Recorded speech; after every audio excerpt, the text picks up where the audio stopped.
건설 현장에서 설계 변경과 물가 변동 조정에 대해 들어보신 적 있으신가요?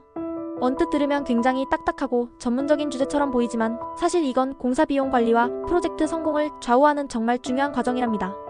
여러분이 이 주제를 잘 이해하면 계약 금액을 제대로 조정할 수 있을 뿐만 아니라 대형 프로젝트에서 중요한 결정을 올바르게 이끌어갈 수도 있어요.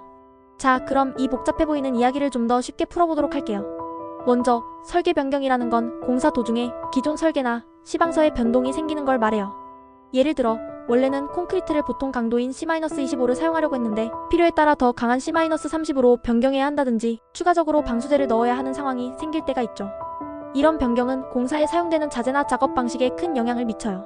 그리고 이 모든 건 비용 문제로 직결됩니다.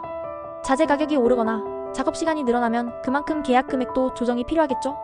우리가 흔히 말하는 물가 변동 조정은 바로 이런 상황에서 등장하게 됩니다.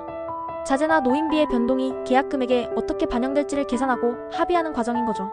이해하기 쉽게 5가지로 요약해서 꼭 알아둬야 할 팁을 말씀드릴게요. 첫 번째는 설계 변경의 신호를 민감하게 포착하는 거예요. 변경 통보서가 오거나 도면이 수정되었다면 바로 그 이유와 영향을 분석해야 해요. 두 번째는 변경된 자재나 작업이 정확히 어떤 품목이고 어느 범위에 해당하는지 식별하는 겁니다. 예를 들어 방수제가 새로 추가되었다면 그 크기와 양, 그리고 공정에 미칠 영향을 꼼꼼히 따져봐야겠죠. 세 번째는 기준일을 설정하고 물가지수를 적용하는 겁니다. 물가지수라는 건 일정 시점마다 자재 가격이 어떻게 변했는지를 나타내는 데이터인데요. 설계 변경이 발생한 시점을 정확히 잡아 기준으로 삼아야 해요. 네 번째는 실제로 물가 변동 조정률을 계산하는 단계입니다. 이 과정에서는 계약 당시 물가지수와 변경, 당시 물가지수를 비교해 그 비율만큼 새로운 품목 단가를 산출하죠. 마지막으로는 이 모든 계산과 내용을 서류로 정리해 발주처에 조정, 요청서를 제출하는 단계입니다. 여기서 협상하는 과정도 정말 중요해요. 데이터를 바탕으로 설득력이 있는 자료와 함께 대화에 나선다면 승인이 수월히 이루어지겠죠. 자, 여기까지 내용이 좀 정리가 되셨나요? 핵심을 다시 한번 짚어볼게요. 설계 변경 신호를 빠르게 캐치하고 변경된 품목과 영향을 분명히 확인한다. 기준일을 설정하고 물가지수를 정확히 적용한다.